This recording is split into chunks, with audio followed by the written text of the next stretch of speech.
Y entonces vamos a continuar hoy con lo de, si nos ponemos al día porque estamos atrasados con respecto al otro grupo. Entonces, a ver, pongamos aquí a grabar y vamos a hablar entonces del ciclo de Krebs. Y también yo hablo la presentación.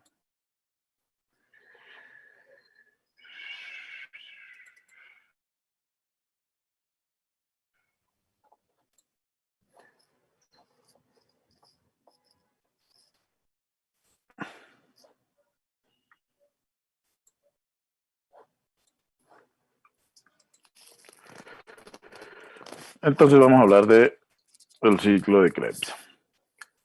El ciclo de Krebs, como ustedes ya lo saben, es una ruta central en el metabolismo, en donde confluyen el metabolismo, ya lo habíamos hablado en las generalidades, carbohidratos, el metabolismo de lípidos y el metabolismo de aminoácidos y proteínas. Todos estos, pues por diferentes rutas metabólicas, terminan en acetil-CoA. Ya sabemos los carbohidratos cómo terminan en acetil-CoA. ¿Sí? Esto ya lo recorrimos, este camino, que es el camino de la glicólisis, que llegamos hasta, ya no sabemos cómo el piruvato termina en acetil-CoA y es una de las cosas que vamos a ver hoy. ¿Listo? Lo de los lípidos y los aminoácidos lo vamos a ver después. El hecho es que por diferentes caminos se llega hasta acetil-CoA. Y el acetil-CoA es una molécula fundamental, ya que el acetil-CoA se va a unir con uno de los intermediarios del ciclo de Krebs, que es el oxalacetato, el mismo oxalacetato del cual hablamos en glicólisis. Entonces se condensan y van a ir produciendo los intermediarios del ciclo de Krebs que vamos a ir viendo hasta llegar de nuevo a oxalacetato. En el proceso se pierden dos carbonos en forma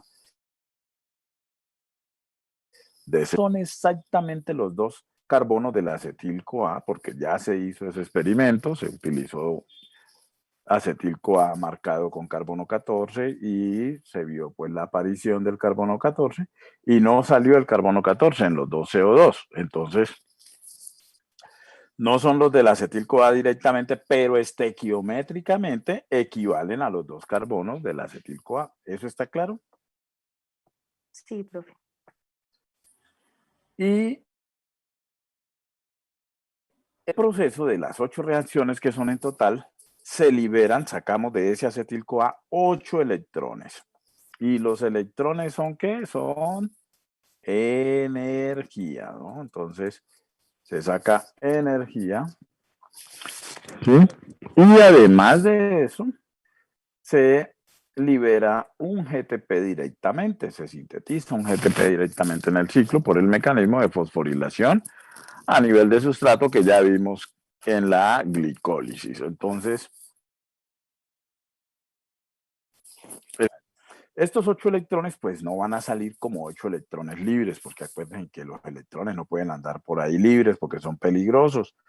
Todos estos electrones los van a llevar las moléculas transportadoras de electrones. ¿Quiénes son las moléculas transportadoras de electrones?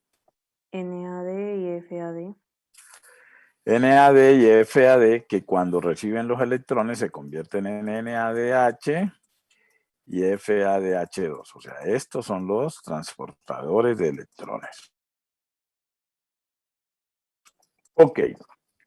Este ciclo, de una vez les digo, esto es energía.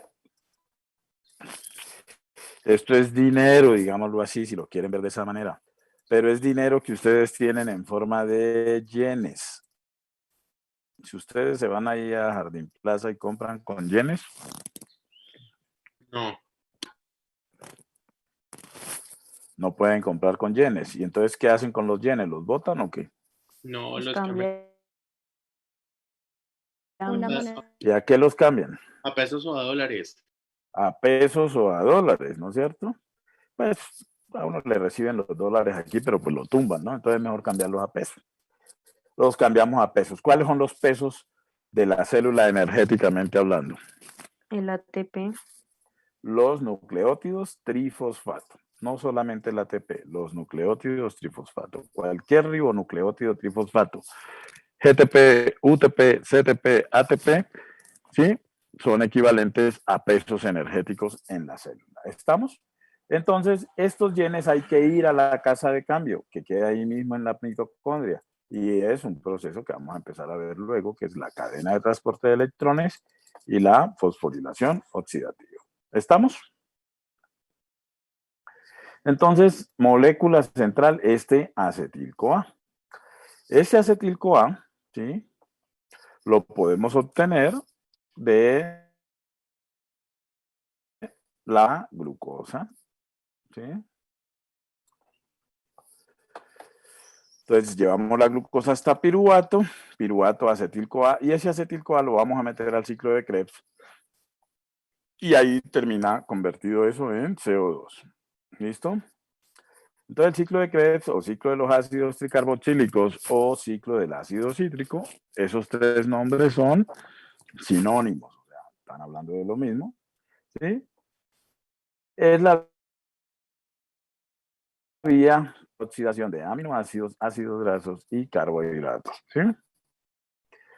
Entonces, todas estas moléculas terminan convertidas en una molécula pequeñita, que es el acetato, unido a una coenzima, que es la coenzima A. ¿Y por qué queda unido a esa coenzima A? Porque la forma como se unen, ¿sí? Da un enlace con alto contenido energético, que es este enlace aquí, que voy a encerrar en rojo. Este enlace carbono-azufre, pues con este oxígeno aquí, con electrones pi, entonces esto tiene un nombre de enlace tioéster. Este enlace tioéster tiene el mismo contenido energético que tiene el tercer fosfato del ATP, o sea, 7.3 kilocalorías por cada mol, ¿ok? Entonces, cuando una molécula está unida a una molécula de acetil-CoA por enlace tioéster, es una molécula que está activada, o sea, que tiene suficiente energía para reaccionar. ¿Estamos? Aquí lo que tenemos es el acetil-CoA. Lo que va a reaccionar y lo que vamos a meter al ciclo de Krebs es esto, el acetato, ¿ok? Y todo lo demás es la coenzima A. La coenzima A ya la habíamos visto en vitaminas, tiene un nucleótido de adenina con un fosfato anormal ahí en el carbono 3. Tiene esta que es la vitamina, ¿sí? Que es la pantoteína fosfato, el ácido pantoténico fosfatado, ¿sí? Tiene esta molécula de beta-mercaptoetilamina, que es esta de acá. ¿Listo? Entonces la vitamina es la fosfopantoteína. Y toda esa molécula grandota es lo que llamamos coenzima A y es un buen transportador de acilos.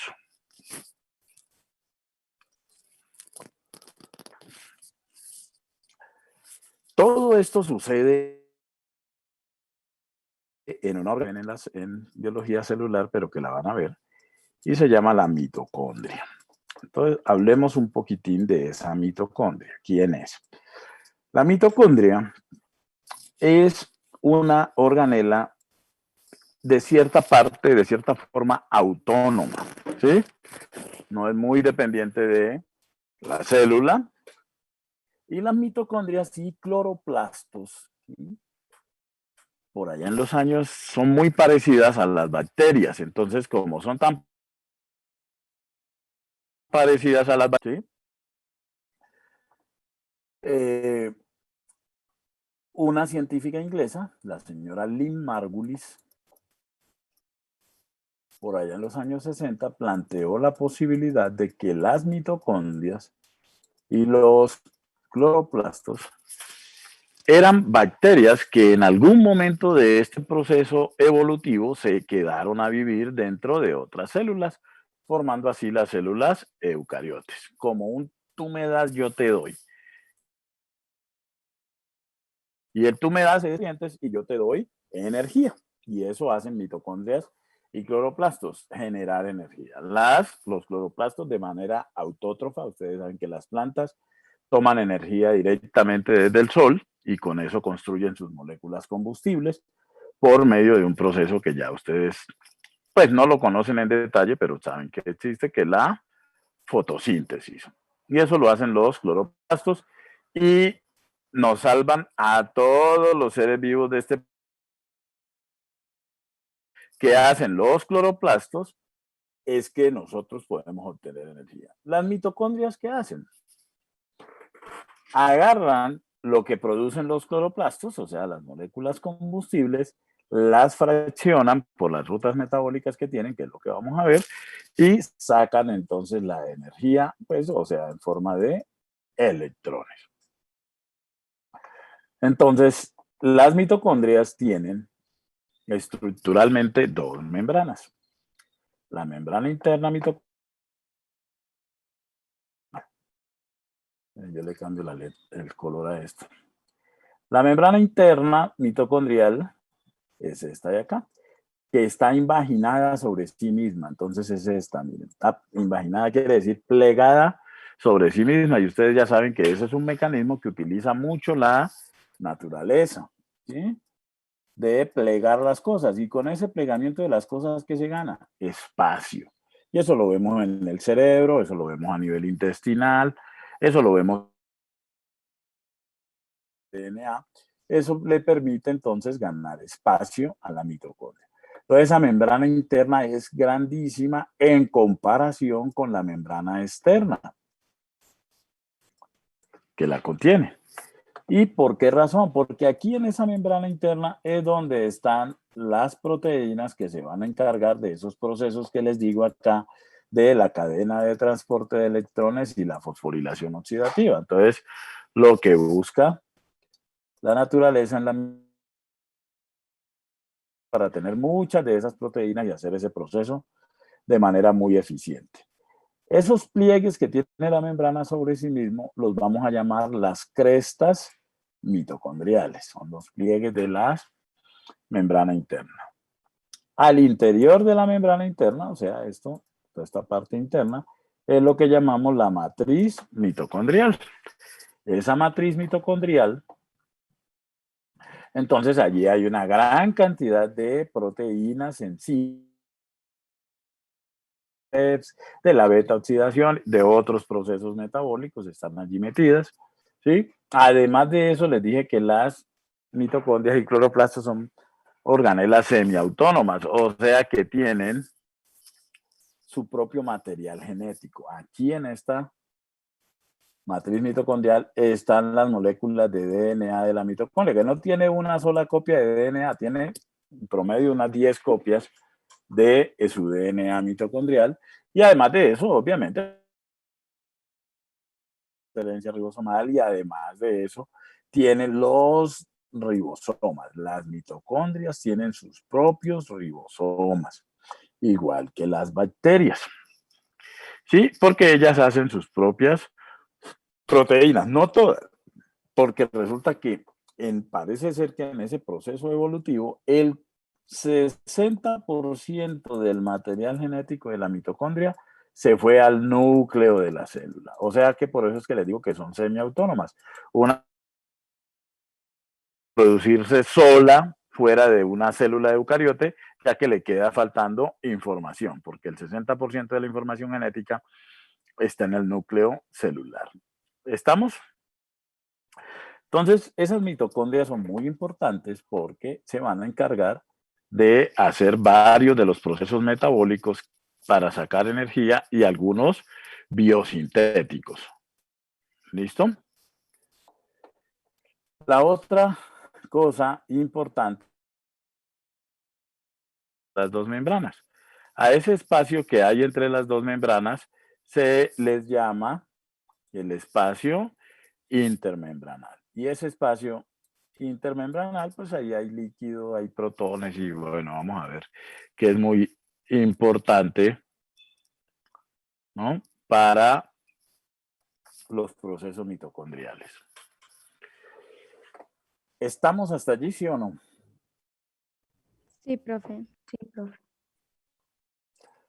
Entonces,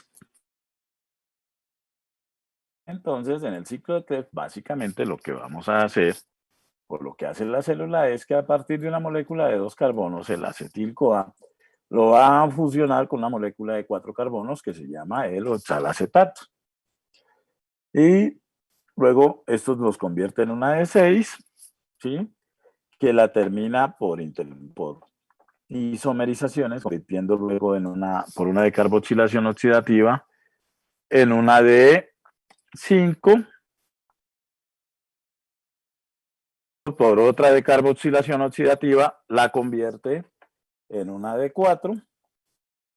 Luego la de 4 le saca energía, libera directamente un GTP, la convierte entonces en otra de 4 que le saca otro par de electrones y otra de 4 que le saca otro par de electrones hasta que volvemos de nuevo al oxaloacetato. ¿Listo? Entonces, como resultado final de ese ciclo de Krebs salen 8 electrones, 2 aquí, 2 aquí y 2 aquí. Estas moléculas que son energía son las que van a ir a la cadena de transporte de electrones y a convertir esa energía que está en yenes a pesos. Se producen directamente unos pesos, o sea, una molécula de GTP. Y salen 2 carbonos que equivalen estequiométricamente, a pesar de que no son los mismos, a los carbonos de el acetil-CoA, y esos 2 carbonos salen en forma de CO2. De manera general, ahora vamos a ver los detalles. En la mitocondria, entonces, el ciclo de Krebs que está ocurriendo aquí, y está ocurriendo porque las moléculas combustibles, ácidos grasos, glucosa y aminoácidos, llegan por diferentes rutas y terminan convertidos en acetil-CoA que entra al ciclo, de ahí salen los electrones que van aquí, miren, a la cadena de transporte de electrones. Este proceso pues lo vamos a ver en detalle. Los electrones se mueven por aquí, alimentan esos protones y van a entrar a través de la ATP sintasa, que sería la que está aquí, y esa energía se utiliza para hacer síntesis de ATP. Este proceso pues lo vamos a ver en detalle entre el jueves y la próxima semana, ¿ok? Y eso todo está ocurriendo en la membrana mitocondrial interna, ¿listo? Los electrones al final alguien se tiene que quedar con ellos y por eso es que necesitamos oxígeno. Como acetil-CoA que entra al ciclo, entonces se necesitan 2 moléculas de oxígeno que al recibir los 8 electrones nos van a dar 4 moléculas de agua. ¿Listo? Y de esa manera cambiamos la energía de los electrones a energía en forma de ATP. Entonces, hay una unión entre ciclo de Krebs, cadena de transporte de electrones y fosforilación oxidativa. Comprenderán ustedes que si esto no funciona, entonces, y si esto no funciona, pues esto tampoco funciona. O sea, son rutas que dependen la una de la otra. Podemos obtener acetil-CoA de las diferentes moléculas combustible, como ya les dije acá, ¿sí? Entonces podemos obtener acetil-CoA de ácidos grasos, de aminoácidos y de glucosa. Hasta ahora hemos visto cómo la glucosa, por acá digamos que está la glucosa, y termina convertiendo, ¿no es cierto? ¿Cómo se llama el proceso? Glicólisis. La glicólisis, ¿no es cierto? Si estábamos en condiciones de anaerobiosis, entonces este piruvato se iba por acá y se convertía en lactato y toda esta cosa ya la vimos. Pero en condiciones de aerobiosis, ese piruvato entra a la mitocondria. O sea que por aquí vamos a trazar una membrana y esto ya es aquí dentro de la mitocondria. Y dentro de la mitocondria, ese piruvato lo vamos a convertir en acetil-CoA en una reacción de decarboxilación oxidativa en forma de CO2 y se pierden 2 electrones. ¿Ya? Por eso es decarboxilación oxidativa. Y lo convertimos en acetil-CoA que va a entrar al ciclo, ¿sí? Esto en condiciones aeróbicas, ¿ok? Y esas condiciones aeróbicas, lógicamente, dependen del estado nutricional en el que nos encontremos. Y cuando hablamos de estado nutricional, necesito que no se olviden de eso. Estamos hablando de si estamos en estado de ayuno temprano o si estamos en estado de ayuno prolongado, ¿sí? A eso es que nos referimos, ¿ok? El ciclo, tengamos presente que nunca se frena, pero sí puede aumentar o disminuir su velocidad. ¿Listo? Lo mismo pasa pues con la glicólisis, porque son procesos que tienen que estar funcionando siempre para la célula. ¿Ok? Entonces, fundamental cuando obtenemos piruvato, ¿no? Ese piruvato tenemos que convertirlo en acetil-CoA. Eso lo va a hacer en la mitocondria un complejo enzimático grandotote, que se llama el complejo de la piruvato deshidrogenasa, que está muy bien estudiado y se conoce muy bien de diferentes especies y por ende el nuestro también, ¿sí? Entonces el complejo de la piruvato deshidrogenasa cataliza esta reacción. Coge piruvato más NAD más coenzima A y más CO2 más NADH. Entonces aquí van los 2 electrones, aquí pues el CO2 y el acetil que nos queda activado unido a la coenzima A. ¿Listo? Este NADH, como estamos en la mitocondria, pues se puede ir a la cadena de transporte de electrones como tal. Esta es una fotografía de ese complejo de la piruvato deshidrogenasa, que como les digo, es una molécula enzimática grandotota, tanto así que la podemos ver al microscopio electrónico. Y esta enzima varía el tamaño dependiendo de la especie, pero en todas es grande, de entre 4 a 10 millones de Daltons. Esto es un monstruo de proteína. ¿Sí? Y esta enzima lleva a cabo varias reacciones. La reacción se ve muy sencilla, sí, pero pues tiene sus detalles.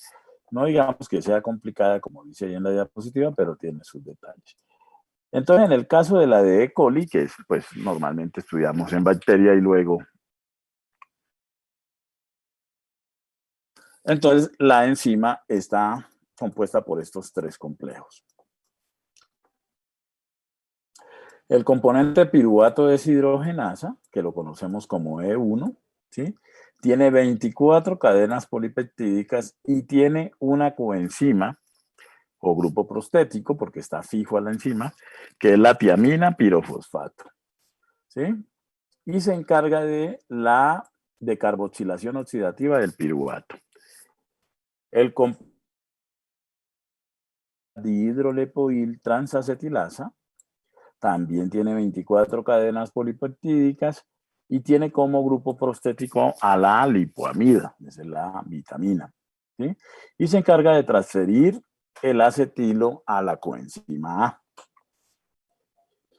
Y por último, la dihidrolipoil deshidrogenasa, conocida como E3, tiene 12 cadenas polipeptídicas y como grupo prostético tiene al FAT, ¿sí?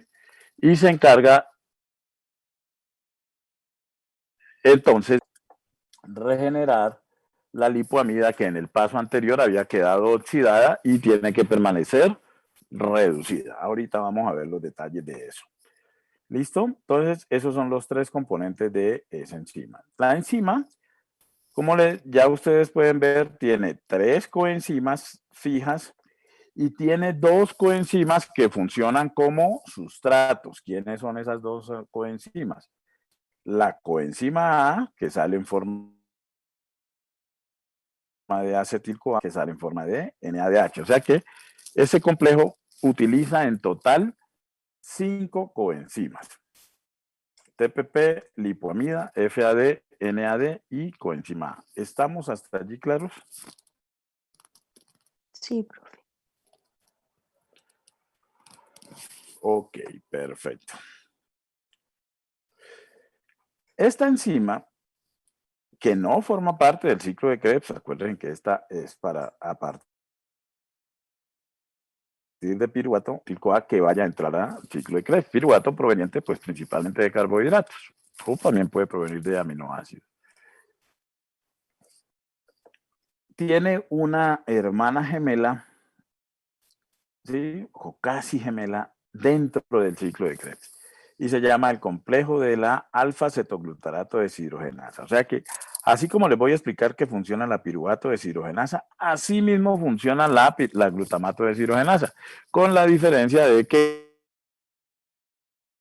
cambia el sustrato. El mecanismo de acción es exactamente el mismo. Entonces, miremos un poquito cómo están las coenzimas allí. Entonces, la primera coenzima que utiliza, pues es la tiamina pirofosfato, que está en el complejo E1, el ácido lipoico, ¿sí? O lipoamida, que está en el complejo, bueno, es el ácido lipoico que cuando se une a una lisina de la enzima, entonces se convierte en lipoamida, que está en el complejo E3 estaría el FAT, que ya lo conocemos. La idea es que en el complejo E1 al piruvato le vamos a quitar el grupo carboxilo y vamos a terminar formando este hidroxietil que va a pasar a ser transferido a la coenzima A y va a salir en forma de acetil-CoA. En el complejo E1 tenemos a la tiamina pirofosfato que para poder hacer esa catálisis, este carbono se carga negativamente por estos enlaces. Este ion que es fundamental en la catálisis que se llama un carbanión, que es un carbono cargado negativamente. Entonces, cuando está en la tiamina pirofosfato, este ion carbanión tiene químicamente la estructura para poder entonces romper aquí al piruvato y que salga la molécula de CO2 y se nos forme este intermediario, el hidroxietil TTP, que es el que se va a encargar entonces ahora de transferir este hidroxietil, la lipoamida, que se lo va a pasar entonces a la coenzima A. Bueno, este es el mecanismo de acción de cómo se forma el hidroxietil TTP, que no nos vamos a detener allí. ¿Sí? En E2, entonces, ¿quién está? Esto es lo que está pasando en E1, ¿sí? Y ahora esto se lo va a pasar a E2. En E2, entonces está el ácido lipoico, ¿sí? Unido a una lisina de la proteína, amida, porque aquí hay un enlace, como ustedes ven, amida. Entonces, por eso le llama lipoamida. Miren que aquí el ácido lipoico tiene normalmente ese puente disulfuro, o sea que aquí los azufres están oxidados. Entonces, como está así largo, esto se mueve entre las enzimas, entre E2 y E1. Entonces, esto se mueve hasta E1, entra a E1, este brazo lipoamida, y allí el hidroxietil TPP se le trae azufre. Entonces, me queda ahora ya el acetil, unido aquí por un enlace tioéster, ¿sí? El otro azufre, pues me queda reducido. Entonces, ahora este señor, ahí mismo en E2, viene la coenzima A. Y la CoA tiene un grupo tiol, que era como CoA-SH. Entonces, este grupo tiol, de tiol a tiol, se puede transferir este acetilo y entonces sale como acetil-CoA, pero con el problema de que este señor quedaría reducido. ¿Estamos claros hasta allí? Sí, profe. Entonces aquí Profe. llega la coenzima A, otra vez, llega la coenzima A y el hidroxietil que estaba aquí, entonces es transferido. Miren que aquí hay un enlace tioéster y la coenzima A tiene aquí un tiol, o sea que de este azufre lo puedo pasar a este azufre y no hay ningún problema, se me conserva la misma energía y el mismo enlace tioéster. Pero miren lo que pasa con el lipoamida. Quedó reducido. ¿Y cómo estaba originalmente el lipoamida? Estaba oxidado. ¿Estamos claros? ¿Se te resolvió la duda que me ibas a preguntar o no? Sí, profe. ¿Isabela? Ok. Entonces ya se logró producir, salió el CO2 y ya tenemos el acetil-CoA. Entonces, ¿cuál es el problema ahora? La cosa, ¿por qué no para allí? No para allí porque acuérdense que una condición de las enzimas es que como entran a la reacción, así mismo terminan, ¿no es cierto? Y así entró la enzima a la reacción. No. No reducidos, sino con los azufres oxidados. Entonces, esos azufres tienen otra vez que volver a estar oxidados.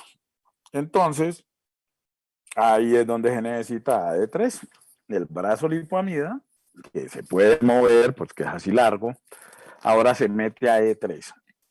Y en E3 hay un FAT. Y el FAT entonces se lleva este par de electrones, ¿sí? FAT se lleva este par de electrones de aquí, este y este electrón, y me queda como FADH2 y el lipoamida se regenera y entonces puede otra vez pasar a E1 para seguir haciendo otra reacción. Pero me queda E3 con el FAT reducido y originalmente estaba oxidado. Entonces no puede quedar esto como FAT reducido. Entonces ahí es donde entra la otra coenzima que sirve de sustrato, que es un NAT, que entra entonces reducido y sale en forma de NADH y vuelve y E3 queda como estaba inicialmente. Entonces, si hay alguien que todavía no lo tenga claro, vamos a hacerlo con colorcitos para que les quede más claro. Entonces, aquí en verde está representado E3, en amarillo está representado E1 y en rojo al interior está E2. Ok, esto es un modelo atómico, pues no es que la enzima sea exactamente igual a esto, pero si es un E2 está al interior y E2, miren que tiene aquí el brazo, en este dominio de aquí de E2, ¿sí? Está el brazo lipoamida. Aquí pueden ver los dos azufres de ese brazo lipoamida, esos amarillitos que hay allí son los azufres, ¿ok? Entonces miren que esto es largo, o sea que esto se puede mover, ¿sí? Se puede mover en este sentido o en este sentido, ¿no? O hacia atrás o hacia adelante, o sea, como E4, entonces miren que B2 puede hacer contacto con E1 o con E3, ¿ok? Entonces, vamos a ver el proceso en detalle aquí.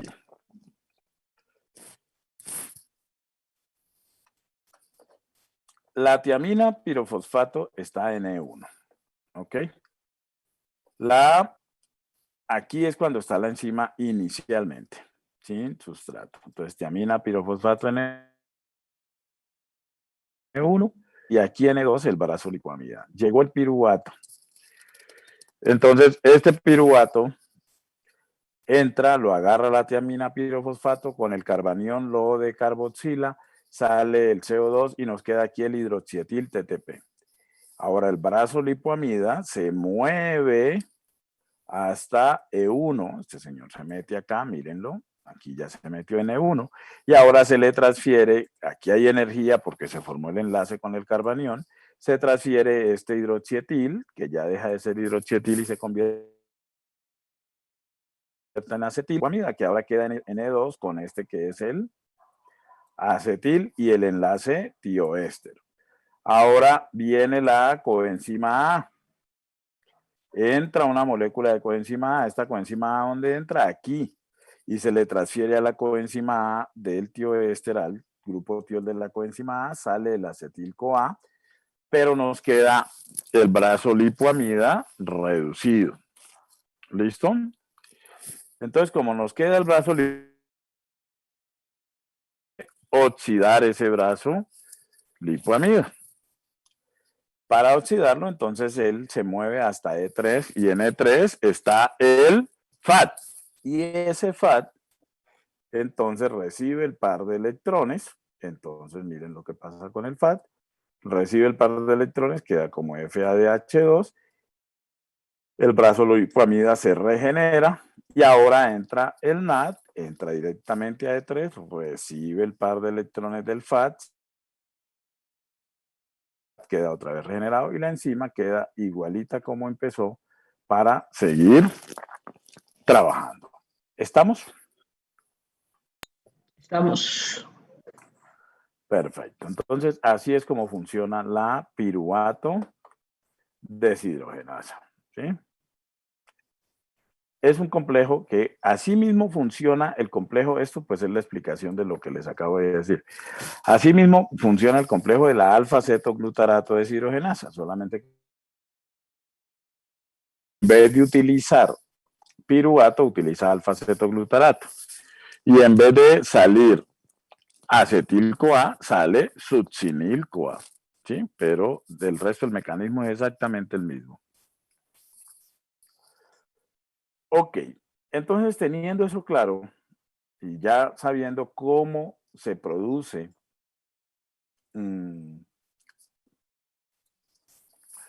teniendo claro cómo se produce a partir de piruvato, vamos a hablar del ciclo. Entonces, empecemos viendo el ciclo de esta manera. No se preocupen todavía por las enzimas. Vamos a ver las moléculas intermediarias. Cuando les hablo de intermediarios del ciclo, me refiero a las moléculas que participan en el ciclo, como tal, que hacen parte del ciclo. Entonces, el ciclo es un ciclo. Puede empezar con el acetil-CoA, que ya sabemos de piruvato cómo se forma, pero puede venir de otras fuentes, aminoácidos y ácidos grasos. Ese acetil-CoA que tiene, mírenlo bien, son 2 carbonos, son los verdes, porque esto de acá pues es la coenzima A, se va a unir con esta molécula que tiene 4 carbonos y se llama el oxaloacetato, el mismo oxaloacetato que ya vimos en gluconeogénesis. Entonces se van a condensar, o sea, se van a unir y son una de 2 y una de 4, me van a formar una de 6. Esta que tiene 6 carbonos, 1, 2, 3, 4, 5 y 6, se llama el citrato o ácido cítrico, el mismo que consumimos pues cuando consumimos frutas cítricas, ¿sí? Entonces este citrato, miren la particularidad que tiene, de ellos son grupos carboxilo. 3 son grupos carboxilo. De allí el nombre del ciclo, ¿sí?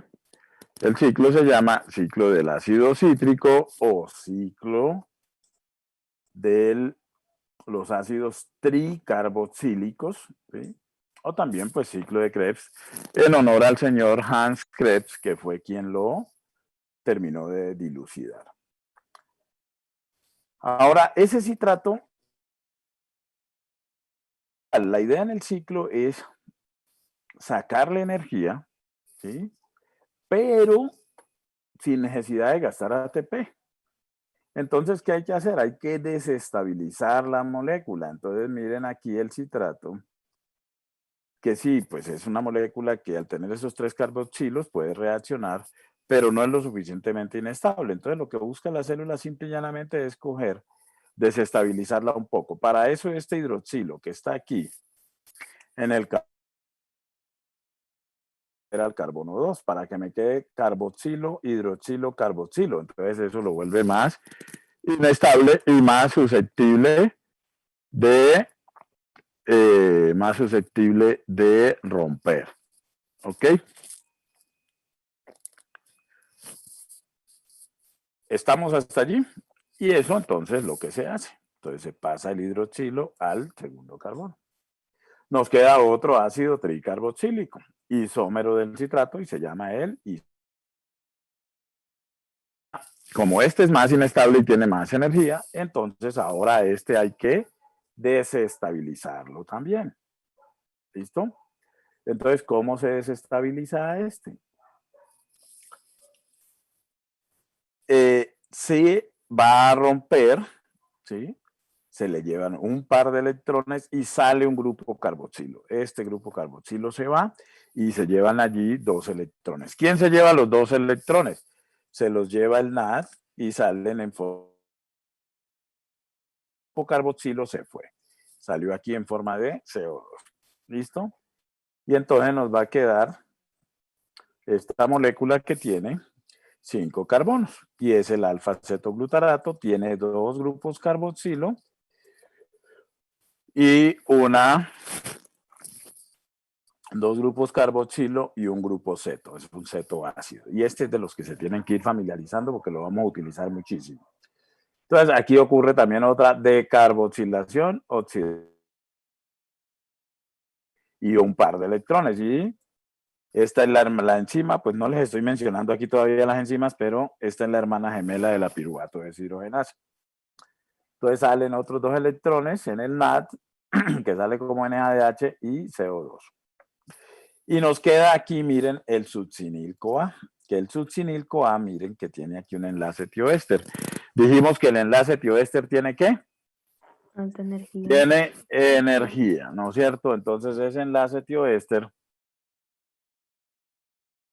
se va a romper y la energía de aquí del enlace tioéster se va a utilizar para agarrar un GDP y fosfato inorgánico y convertirlo en GTP con la energía que sale de aquí. Entonces nos queda ya una molécula más bien tranquila energéticamente que va a perder 2 electrones para poderla desestabilizar y esa molécula entonces es el succinato. A desestabilizarlo se le quita un electrón de aquí de este carbono y otro electrón de acá de este carbono para hacer un doble enlace. Entonces esos 2 electrones se los lleva el FAT y entonces sale una FADH2. ¿Listo? Y este FADH2, entonces, ya lleva 2 electrones. Hasta allí, ¿cuántos electrones hemos sacado? 6. 6 electrones. Entonces nos queda el fumarato. Carboxilo, carboxilo y doble enlace aquí es muy inestable. Se estabiliza un poco colocándole una molécula de agua. Entonces a uno de los carbonos se le pone el grupo hidroxilo, al otro carbono se le pone el hidrógeno. Esto lo hace pues una enzima bien particular, la fumarasa.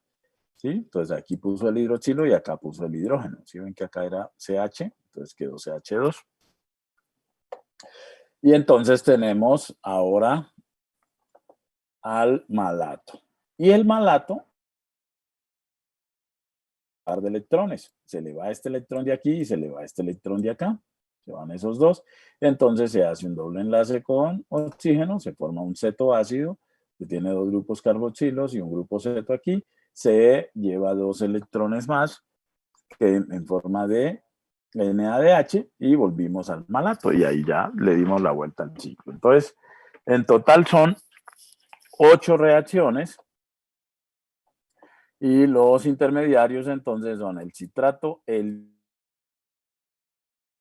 alfa-cetoglutarato, el succinil-CoA, el succinato, el fumarato, el malato y el oxalacetato. Obviamente quien se gasta en el ciclo, que es el acetil-CoA, se gasta ¿por qué? Porque sale un CO2 aquí, otro CO2 aquí, que son el número de carbonos que tiene el acetil-CoA, el acetato, pues. ¿Hasta allí estamos claros o no? Sí, profe. Ciclo, entonces tenemos que por cada acetil-CoA que entró al ciclo, ¿qué obtuvimos? Obtuvimos 3 NADH, ¿sí o no? 3 NADH. Obtuvimos un FADH2, aquí está. Y obtuvimos un GTP directamente por el mecanismo de fosforilación a nivel de sustrato. Por algo que les voy a explicar más adelante, entonces cada NADH, dicho, aporta energía suficiente para hacer 2,5 ATP. Pues lógicamente no se hace medio ATP, ¿no? Sino que la energía suficiente es para hacer 2 ATPs y queda energía para hacer otro medio ATP que con otro NADH pues se compensa, ¿ok? Y cada FADH2 aporta energía suficiente para hacer 1.5 ATPs, ¿ok? Entonces si son 3 por 2.5 sería 7,5, ¿sí o no? 1 por 1.5, pues 1,5. Y un GTP que equivale a un ATP. Todos los números GTP, UTP y CTP tienen el mismo contenido energético. Sumamos aquí, entonces esto nos da 10. O sea, por cada acetil-CoA que entra al ciclo, obtenemos ¿cuánto? Obtenemos 10, el equivalente a 10 ATPs. ¿Eso está claro? Sí, Profe, no, ese último cálculo no lo entendí. Sí. Con $1 a la casa de cambio, ¿cuánto te dan en pesos? 3.000 y algo. 3,000 y algo. Digamos que te dan 3,500 pesos. Eso equivale $1, ¿sí? A eso, a 3,500 pesos. ¿Cuáles son los dólares aquí? Los NADH. O yenes, pues. Entonces tú cambio y ¿sabes cuánto te dan en ATPs? 2.5. ¿Estamos? La energía que lleva una NADH es equivalente para hacer 2.5 ATPs. Si tú vas con un FADH2, entonces ya no te dan 2.5, te dan 1.5 ATPs. ¿Estamos? Estos son ATPs. En el ciclo produjiste 3 NADHs. Y si cada uno te da 2.5, 2.5 por 3 te da 7.5.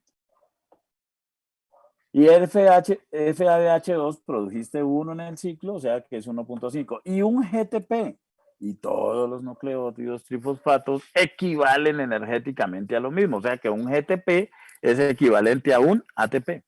Sumas ATPs. ¿Y cuánto te da eso? Los 10 ATPs ya entendí, profe, muchas gracias. Ok.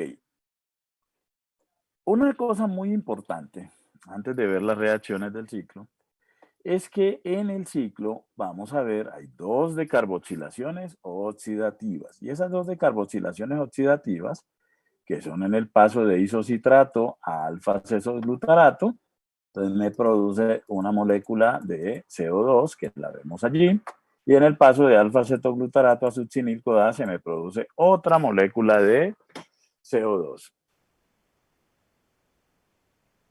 Son muy importantes porque el CO2, pues sabemos que es un gas y que es un gas, una sustancia de desecho, ¿sí? Pero ese CO2, antes de salir del organismo en los pulmones, cumple un papel muy importante. ¿Cuál? como buffer. ¿Ah? Como buffer. Pues ayuda a hacer el Exactamente, ese buffer. CO2 en el organismo ya vimos que el CO2 puede formar ácido carbónico que se va a disociar a HCO3 más H más. Y el complejo de HCO3 y ácido carbónico forman el principal sistema buffer de la sangre, ¿no? Entonces, para que eso lo tengamos presente. ¿Listo? Entonces, ese CO2 es muy importante que se produzca en el ciclo, no es solamente un producto de desecho. ¿Estamos? Sí, profe. Listo. Entonces, para poder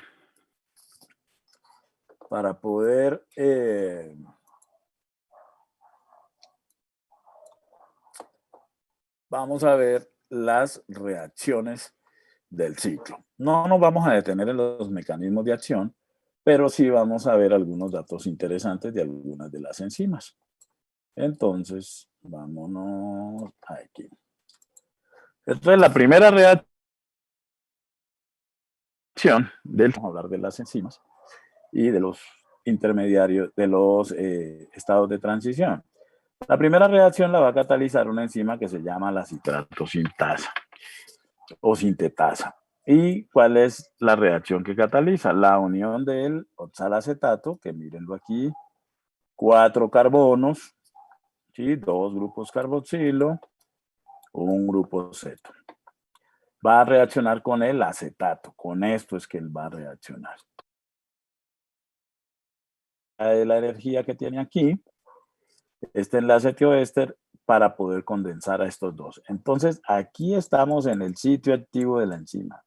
Esta molécula que está aquí, está en el sitio activo de la enzima, es el intermediario, el estado de transición, y se llama el citril-CoA. Ese citril-CoA, entonces, es el que se va a encargar de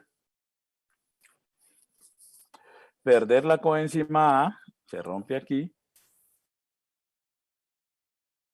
por una, y entonces hace la condensación e hidroliza.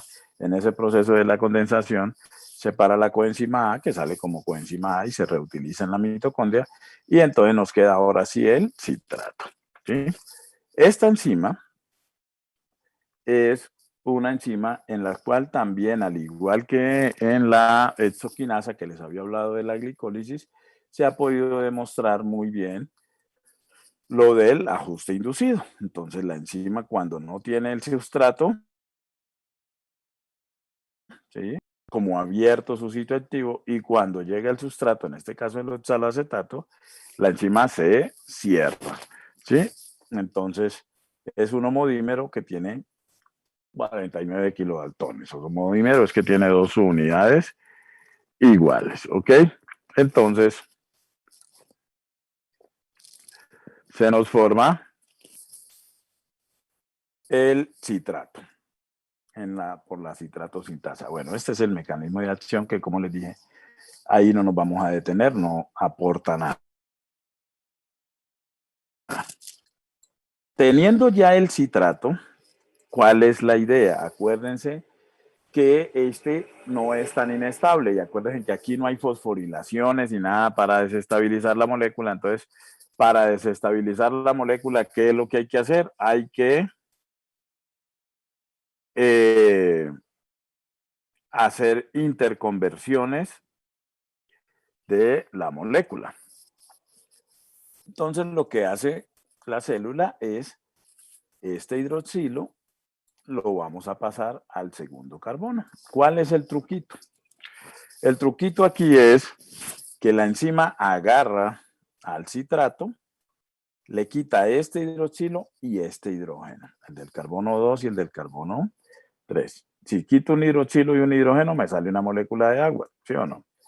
Le sale el agua. Y nos queda en el sitio activo de la enzima, esto que señalo aquí es en el sitio activo de la enzima. Este es un intermediario del ciclo, sino el estado de transición del sustrato. Y se llama el cis-aconitato.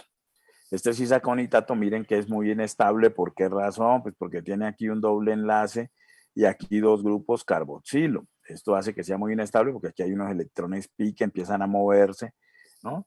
Entonces lo que hace la enzima es que coge otra molécula de agua, ¿sí? Y ahora, ¿qué hace? El hidroxilo lo pone en el carbono 2, estaba en el 3, y el hidrógeno lo pone en el carbono 3. Hizo la isomerización, y esto es lo que sale entonces del sitio activo de la enzima.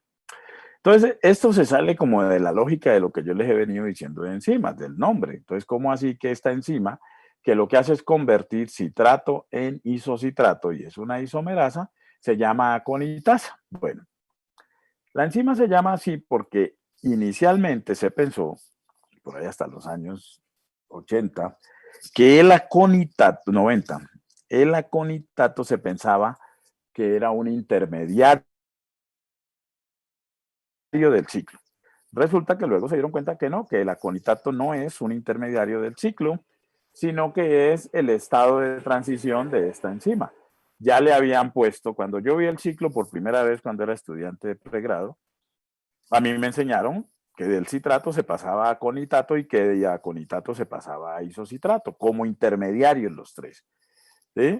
Ahora no, es del citrato, se pasa a isocitrato como intermediario y el aconitato es el estado de transición. Entonces a la enzima no se le cambió el nombre, entonces la enzima por eso se llama aconitasa. ¿Eso está claro? Sí, profe. Listo, entonces la aconitasa es una enzima bien interesante porque para poder hacer esa transferencia de intercambio de ese grupo hidroxilo, utiliza una coenzima bien particular que es un centro hierro-azufre. Y vámonos familiarizando con los centros hierro-azufre, que los vamos a necesitar para la próxima clase. Los centros hierro-azufre son unas coenzimas hechas, como el nombre lo dice, por hierro y azufre. Entonces los átomos de hierro aquí están representados en verde, los átomos de azufre en amarillo. Y hay azufres solos, pues unidos a los hierros obviamente, y hay azufres provenientes de las cisteínas de la enzima, ¿ok? Estos centros hierro-azufre son muy importantes en transferencia de electrones, ¿ok? Entonces ténganlo presentes, transferencia de, ¿listo? Entonces eso es la aconitasa. Entonces tiene un centro hierro-azufre de 4 átomos de hierro y 4 átomos de azufre. Listo, entonces ya tenemos isocitrato. Ahora este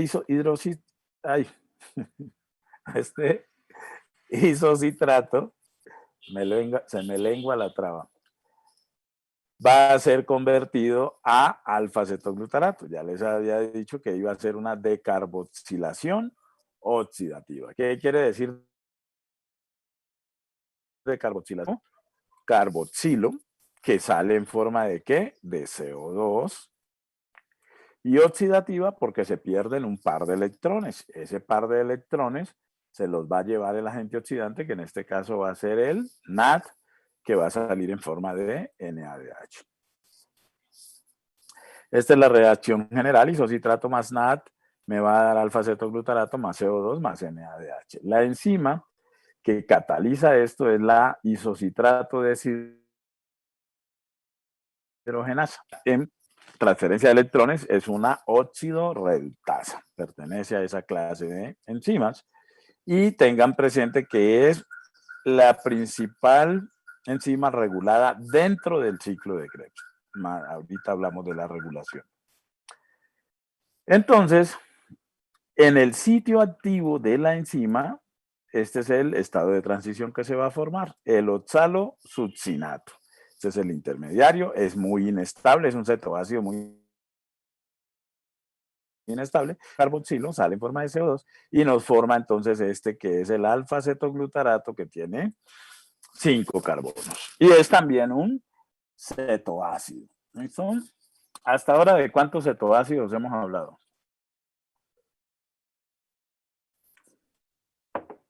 Como de 3. ¿Quiénes? El piruvato, Sí. el alfa-cetoglutarato y la Sí. piruvato deshidrogenasa. No, la piruvato de ciruela es una enzima. La verdad, sí.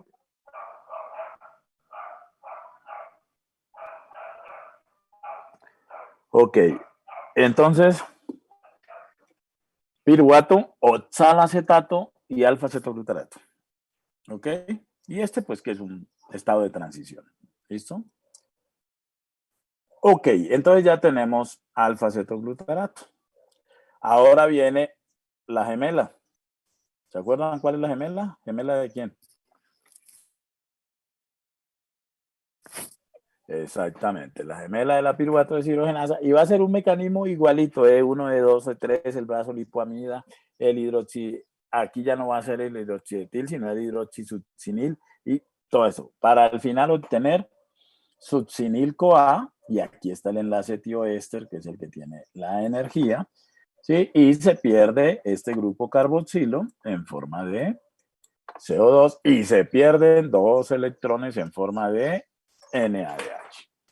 ¿Listo? y tenaza energética del ciclo, porque me está produciendo NADH y además de eso, o sea, se están llevando electrones, me queda aquí un enlace tioéster que me libera energía. Este succinil-CoA es inestable y entonces el succinil-CoA, como tiene ese enlace tioéster que tiene el equivalente de 33.5 kilojoules por mol, que equivalen a 7.3 kilocalorías por mol, libera esa energía y esa energía se utiliza por esta enzima. La succinil como succinato tioquinasa, tio por el azufre, por el tioéster. Con esa energía agarra un fosfato inorgánico y un GDP y forma un GTP. ¿Sí? Nos queda libre la CoA que se reutiliza pues para otras reacciones del ciclo o de otras rutas metabólicas en la matriz mitocondrial. Y entonces nos queda el succinato. El succinato, mírenlo, pueden mirarlo tridimensionalmente. Si quieren, los dos grupos carboxilos van a quedar separados por estos dos carbonos. O sea, esta es una molécula más bien tranquila, energéticamente hablando. Entonces, para poder continuar el ciclo, esto hay que desestabilizarlo. Bueno, este es el mecanismo de acción de la succinil, de la succinato tioquinasa, ¿sí? Y esto tampoco nos interesa, pero es casi. Ahora, ese, activarlo. Entonces, ¿cómo se activa? Se le quita un electrón a este carbono y un electrón a este carbono. Acuérdense que cuando les digo un electrón, yo encierro el hidrógeno. ¿Por qué? Porque si se va un electrón, ¿qué se va al ladito del electrón? Si se mueve un electrón, ¿qué se mueve también? Un protón. Un protón. Entonces, si movemos un electrón y un protón, estamos moviendo el equivalente estequiométrico a un átomo de hidrógeno. Ok, entonces se van este par de electrones, se los lleva el FADH2 y se me forma un doble enlace aquí que nos forma esta molécula, el fumarato, que sí ya es más inestable. La enzima que cataliza esto se llama succinato deshidrogenasa. Esta es la única enzima del ciclo que no está en la matriz mitocondrial. Esta enzima está en la membrana interna mitocondrial. ¿Listo? Y de hecho es el complejo 2 de la cadena de transporte de electrones. Esta es la cadena de electrones, estos dos electrones, ¿ok? La succinato deshidrogenasa. Bueno, y entonces quedó el fumarato. Al fumarato se le estabiliza un poco con una molécula de agua para romper este doble enlace aquí, que hace que esto sea muy inestable. Entonces, la enzima que cataliza esa es otra que tiene un nombre bien particular, tradicional, que es el de fumarasa. Es una hidratasa. Las hidratasas pertenecen a la clase transferasa. Entonces, trae un carbono y el hidrógeno al otro carbono y nos convierte esto en malato. Y ahora el malato, entonces, va a ser utilizado, este malato, para, por medio de la malato deshidrogenasa, se va a llevar ¿cuáles electrones? Se lleva este electrón de aquí y este electrón de aquí. Entonces, por eso se forma el doble enlace carbono-oxígeno y nos forma el cetoácido oxalacetato. Ya dimos la vuelta. ¿Estamos? ¿Hasta allí hay alguna pregunta? ¿Está claro? ¿Sí o no? Profe, de la succinil-CoA sintetasa, ¿no dijiste nada así como relevante? O sea, como De tan la importante. succinil-CoA sintetasa. Sí, No, era pues, número 5. que rompe aquí el enlace y utiliza la energía para poder hacer el GTP. Básicamente. Vale, profe, gracias. Sino que no la mencioné como succinil-CoA sintetasa o como succinato tioquinasa, que es lo mismo. Y así se la van a encontrar en los libros. Vale, profe. Ok. ¿Alguna otra pregunta hasta allí?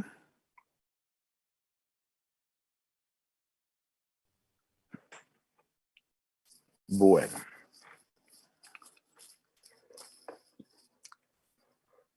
Este es el mecanismo de acción precisamente de la succinil CoA sintetasa, ¿sí?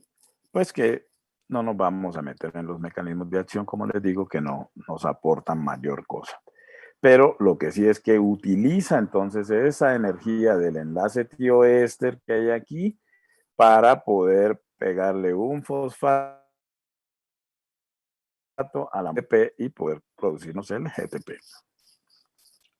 Es el mecanismo de la enzima.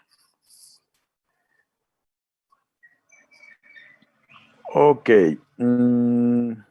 Aquí esto no se lo he dicho. Entonces, la fumarasa es una enzima que tiene estereoespecificidad. ¿Qué quiere decir eso? Que nos hace solamente un isómero, porque ella puede hacer o el isómero L o el isómero de malato, ¿sí? ¿Se acuerdan de los isómeros, de los estereoisómeros? L de izquierda, de derecha. Entonces ya hace el isómero L, porque con el isómero D del malato no hacemos nada. Entonces es una enzima que tiene esa estereoespecificidad y pega el hidrógeno y el hidroxilo exactamente en la posición que es, ¿no? Para evitar hacer el isómero D. Entonces solamente se forma el L-malato. Y esta pues ya se las mostré, ¿sí? Es el ciclo. Entonces, aquí están todas las reacciones del ciclo con sus cambios en energía libre expresados en kilojoule por mol. Al sumar esto, pues nos va a dar un cambio en energía libre negativo, lo cual quiere decir que el ciclo es favorablemente, termodinámicamente favorable, ¿sí? Se puede hacer sin ningún problema. ¿Listo? Antes de seguir allí, entonces, a partir de que una molécula de glucosa llega a la célula y termina convertida en CO2 y agua, hasta ahora vamos en qué? En que esa molécula de glucosa ya pues, está convertida en CO2 y en el acople que hay en el ciclo, acuérdense que hay un acople entre cadena de transporte de electrones, ciclo de Krebs y fosforilación oxidativa, o sea, porque el NADH y el FADH2 tienen que ir hasta el ciclo, hasta la cadena de transporte, liberar la energía y transformarla en forma de ATP. Entonces vamos a hacer la cuenta. De glucosa a piruvato, ¿cuántos ATP se producen? 2. Se producen de ganancia 2 ATP, de ganancia neta. Se producen 4, pero se gastan 2, entonces 4 menos 2. ¿Y NADH?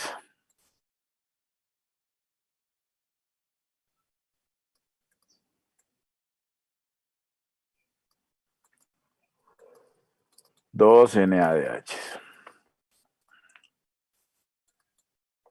Ahora, de piruvato a acetil-CoA, ya estamos hablando en la mitocondria.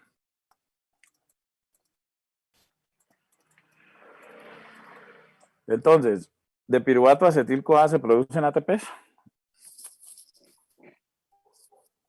No, ¿Se produce energía?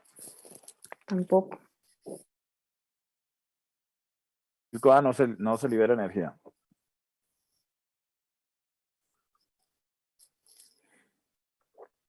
Ah, bueno, sí, no se liberan 2 electrones. Claro, se libera por cada molécula de piruvato un NADH. Entonces aquí serían 2 NADH porque de una glucosa, ¿cuántos NADH, cuántos piruvatos tenemos? 2. ¿Estamos o no? Sí, profe. Entra al ciclo. Si estamos hablando de una molécula de glucosa, ¿cuántos acetil-CoA se han producido por molécula de glucosa?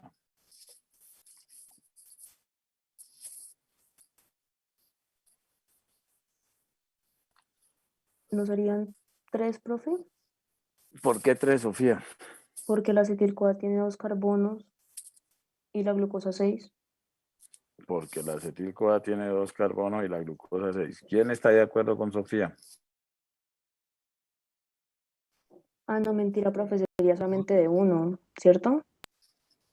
¿Una Porque, acetil-CoA por cada molécula de glucosa? no, o sea, 2 acetil-CoA. Exactamente, 2 acetil-CoA, porque acuérdate que se producen a partir del piruvato y en la reacción de la piruvato deshidrogenasa sale un CO2. Si son 2 piruvatos, entonces son 2 CO2. Ahí están los otros 2 carbonos de la glucosa. ¿Listo? Sí, Dijimos que de aquí sale NADH, FADH2 y GTP, ¿sí o no? Y ya hicimos la cuenta. Lo que sale de aquí por acetil-CoA equivale a 10 ATPs, ¿sí o no? ¿Estamos o no? Y son 2 Sí, profe. acetil-CoA, entonces serían 20 ATPs por acetil-CoA, por los 2 acetil-CoA que provienen de la glucosa. Siempre en esta aritmética se enredan. Sí, profe. Ahora, aquí en la reacción de la piruvato deshidrogenasa se produjeron 2 NADH, ¿sí o no?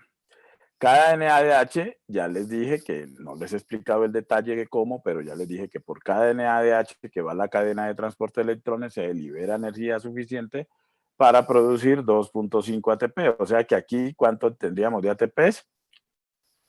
5, ¿sí o no? Por cada NADH. Y acá, en la glicólisis, directamente obtuvimos 2 ATP, entonces 20 más, esperen a ver aquí, 20 más 5 más 2. Y aquí hay 2 NADH. Resulta que estos NADH, que tampoco les he explicado cómo, cuando entran, estos pueden transferir los electrones. Ellos no pueden entrar a la cadena de transporte de electrones porque acuérdense que acá esto es citoplasma. Pero estos NADH sí pueden transferir los electrones a través de una enzima que tiene FAD. Entonces le transfieren los electrones al FAD. Del NADH los pasamos al FAD. O sea que el FAD queda convertido en FADH2. ¿Cuántos ATPs se pueden generar a partir de una molécula de FADH2 en cadena de transporte de electrones y fosforilación? 1.5. 1.5. Y son 2 FADH2 porque eran 2 NADH, entonces esto nos da igual a... Y sumen, ¿cuánto da eso? O Profe, sea qué que pena. por molécula de glucosa estamos generando 30 ATP. Dime. Me perdí. ¿De dónde salen el primer 5? Aquí. Cada Listo. NADH te produce 2.5 ATPs. Y en ¿Y la el 2? decarboxilación del piruvato al acetil-CoA, hidrogenasa, se produce por cada piruvato un NADH. Y son 2 piruvatos que obtenemos a partir de glucosa. Profe, una ¿Listo? pregunta. ¿Listo, Ivonne, o no? Ivonne. Sí, profe. Yo Y... soy Isabela, qué pena. ¿Fue Isabela? Pues yo Sí, solamente profe, vi Stein ahí, entonces, perdón. Y no hay problema. estoy diciendo que el NADH, eso es citoplasma, entonces él no puede entrar a entregar los electrones en la cadena de transporte de electrones. Entonces los transfiere a otra enzima, que es el mecanismo que no les he explicado todavía, pero los transfiere a otra enzima que en vez de tener NAD, tiene FAD. Entonces le transfiere, cada NAD le transfiere su par de electrones. Entonces aquí tendrían que ser ¿cuántos FAD? 2, ¿sí o no? El problema es que el FAD, cuando entra a la cadena de transporte de electrones, aporta 1.5 ATPs. Entonces, por cada FAD 1.5 más 1.5 da 3, que son los que sumamos acá. Y si sumamos todo esto, entonces nos da un total de ¿cuánto? 30 ATPs que se generarían por una molécula de glucosa. En todo este proceso que ya vimos hasta aquí, no hemos visto la cadena de transporte y la fosforilación, que es lo que sigue, pero en todo ese proceso generaría generado en la glicólisis anaeróbica. Entonces, ¿es bueno el negocio o no es bueno? Sí, profe. Buenísimo. Como negocio es bueno, como inversión a largo plazo es bueno, pero si necesitamos solucionar un problema inmediato, no es bueno, porque un negocio como inversión a largo plazo, uno espera dividendos a largo plazo. Y si uno necesita solucionar un problema ya, no le sirve eso a largo plazo. Entonces, allí es donde toma tanta importancia la glicólisis anaeróbica, porque a pesar de que la glicólisis anaeróbica produce poquitico ATP, pero no soluciona el problema ya. ¿Estamos? Sí, profe, una pregunta. Dime, Natalia. En los 20 ATPs, lo sacamos fue de 10 ATPs por 2, pero 2 que acetil 2 acetil-CoA, claro. Vale, listo. Esa Pero- cuenta ya la habíamos hecho, Natalia, acá. Sí, pero es cuando lo multiplicamos por 2. Porque Claro, se hace porque por de eso. cada glucosa tienes 2 piruvatos y de cada piruvato tienes un acetil-CoA, entonces serían 2 acetil-CoA. Ah, listo. Gracias, profe. Profe, y... dale. No, tranquila, Sofía, dime. Que sí, lo del piruvato, entonces también se explicaba porque, pues por cada piruvato se produce una NADH, entonces 2 sería 2, ¿cierto? Es por eso. Sí, claro, claro. Ok, listo, gracias. Por cada decarboxilación de piruvato en la piruvato deshidrogenasa, se produce un NADH. Y de cada glucosa, ¿cuántos piruvatos obtenemos? 2. Ok. ¿Estamos? Sí, profe. Son sumas y restas. Bueno, Profe, entonces, una cosa, es que cuando estabas explicando lo de L y D, ¿podrías, perdón, volver a explicar esa partecita? es que es muy sencillo. Acuérdate que podemos tener isómeros de L. Sí, esto lo habíamos visto el semestre pasado con los carbohidratos y con los aminoácidos. ¿Listo? Y acuérdate que hay enzimas que reconocen específicamente o a los D o a los L. En el caso del malato, el que reconoce nuestras enzimas es el L-malato. Entonces, la fumarasa, que es la que se encarga de producir el malato, ella no puede darse el lujo de producir el D-malato porque no nos sirve para nada. Entonces, es una enzima esteroespecífica, o sea que produce solo el isómero L. ¿Estamos? Sí, profe, gracias. Ok. Entonces, miren, el ciclo, como todas las rutas metabólicas, pues tiene que ser controlado. ¿Listo? Y el primer punto de regulación del ciclo va a ser afuera del ciclo, como cerrar una llave. ¿Cuál es la llave que permite entrada al ciclo? Una llave que ya vimos es esta, la que produce acetil-CoA. Y ya vimos cómo se produce ese acetil-CoA y es a partir de la piruvato deshidrogenasa. ¿Listo? Entonces, glucosa llega hasta piruvato y ustedes saben que esto es reversible. Ya vimos glicólisis y ya vimos gluconeogénesis. Y el complejo de la piruvato deshidrogenasa, ¿sí? Puede hacer esto. Va a producir acetil-CoA. Con ese acetil-CoA, ¿qué podemos hacer en las células? Podemos llevarlo hasta CO2, que es lo que hemos visto, que ese sería el camino catabólico del ciclo. O podemos con el acetil-CoA, dependiendo del estado nutricional en el que estemos, en este caso tendría que ser el estado postprandial, hacer ácidos grasos. ¿Listo? Y cuando estamos en estado de ayuno, entonces, pues, los ácidos grasos los podemos convertir a acetil-CoA para luego llevarlos hasta CO2 en el ciclo. Eso en ayuno, en prolongado. ¿Listo?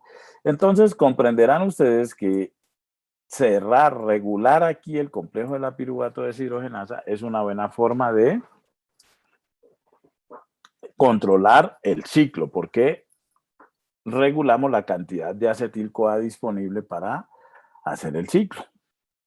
Entonces, la piruvato deshidrogenasa, ¿sí? Vamos a hablar primero de la hepática, ¿sí? Es una enzima que se va a activar, tiene que ser muy bien regulada, y entonces la vamos a regular por dos mecanismos, ¿sí? El mecanismo de modificación covalente.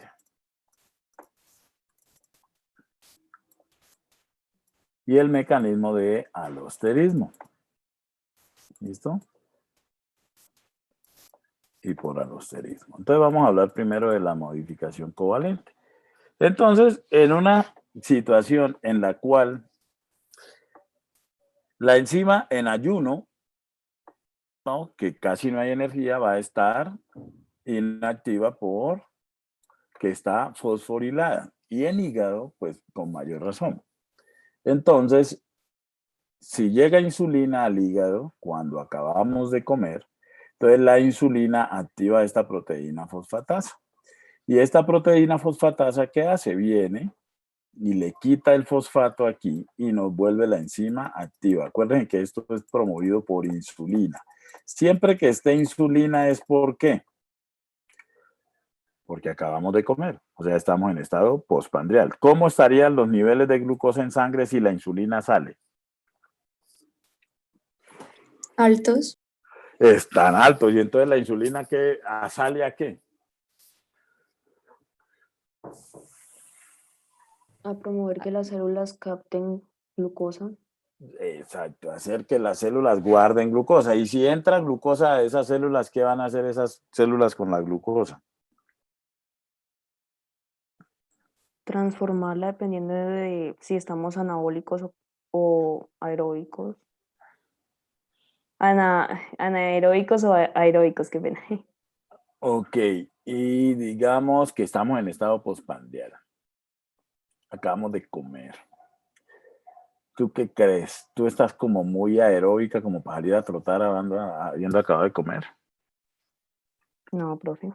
Pues estamos en estado postprandial. Entonces, ¿qué hacemos con esa glucosa?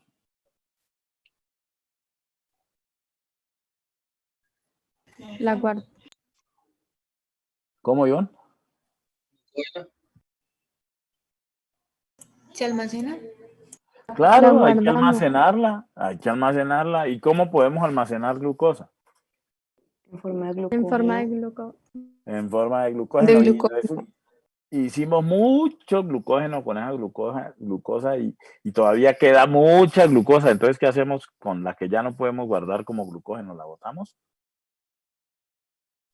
No la almacenamos en la forma de lípidos. La almacenamos en forma de lípidos, ¿ok? Entonces, por eso es que sale la insulina y le dice principalmente a qué órganos, hígado y músculo.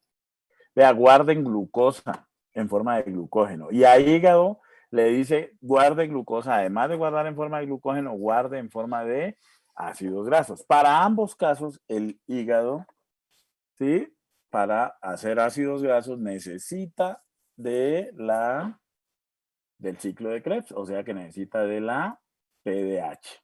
Para hacer glucógeno no, pero para hacer grasa sí.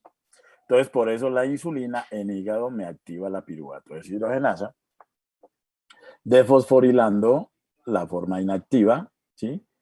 Y la vuelve activa. Entonces, la PDH empieza a producir acetil-CoA. Acetil-CoA que no va al ciclo de manera catabólica, o sea, este acetil-CoA que se está produciendo en estado postprandial no agarra este camino, sino que agarra este camino, en hígado.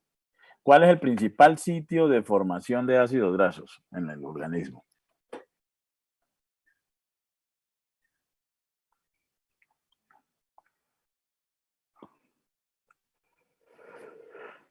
¿Ah? ¿Cuál es el principal sitio de formación de ácidos grasos en el organismo?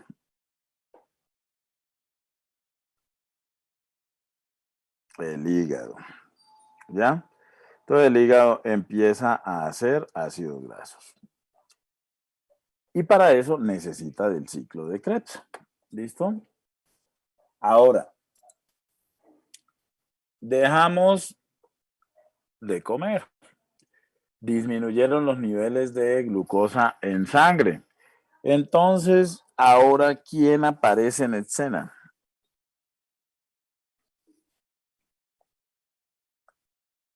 El glucagón. El glucagón.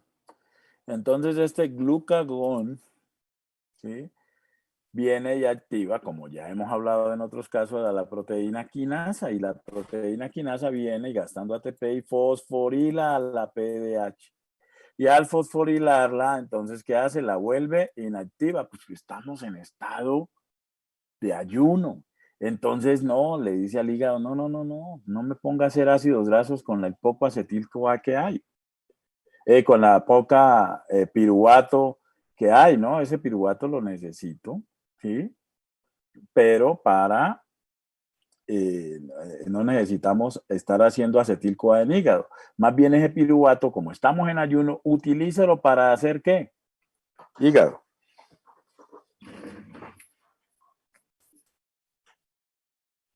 En ayuno, Glucosa. exactamente, para hacer glucosa, porque el hígado, acuérdense que en ayuno se preocupa porque los niveles de glucosa no bajen de 70 y se activa a finales del ayuno temprano y en todo el ayuno prolongado vamos a estar haciendo gluconeogénesis, o sea que no tiene que estar esa enzima activa. ¿Estamos o no?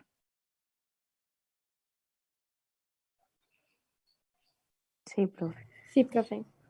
Ahora, alostéricamente, en el hígado, bueno, ahora, en esto de modificación covalente, entonces en el músculo el calcio estimula la fosfatasa y en el hígado, ¿sí?, la adrenalina, si se une a receptores alfa adrenérgicos, hace lo mismo que la insulina. ¿Cuándo va a hacer eso? Pues cuando estamos en un susto. Entonces la adrenalina sale y es para que gastemos esa glucosa. Pero en el hígado, ¿sí?, y el tejido adiposo, la insulina estimula entonces a la fosfatasa. ¿Para qué? Para que empiece a hacer ácidos grasos, ¿ok? Ahora, en el resto del organismo, la piruvato deshidrogenasa ya no es así tan sensible como en el caso de hígado, sino que solamente va a ser sensible al alosterismo. ¿Listo? Y entonces en el alosterismo, ¿qué es lo que va a pasar? Si estamos bien energéticos en el resto del organismo, vuelvo y les repito, si estamos bien energéticamente, entonces la enzima, ¿qué es lo que hace? Si estamos bien energéticamente, ¿necesitamos hacer ciclo de Krebs catabólico? Pues no, porque estamos bien de energía. ¿Cuáles son los indicadores de alta energía? ATP, acetil-CoA y NADH. Cuando hay mucho de estos, entonces miren estos que son. Son inhibidores alostéricos de la PDH en todas las células del organismo que normalmente utilizan glucosa. ¿Estamos? Y esto es cuando estamos bien.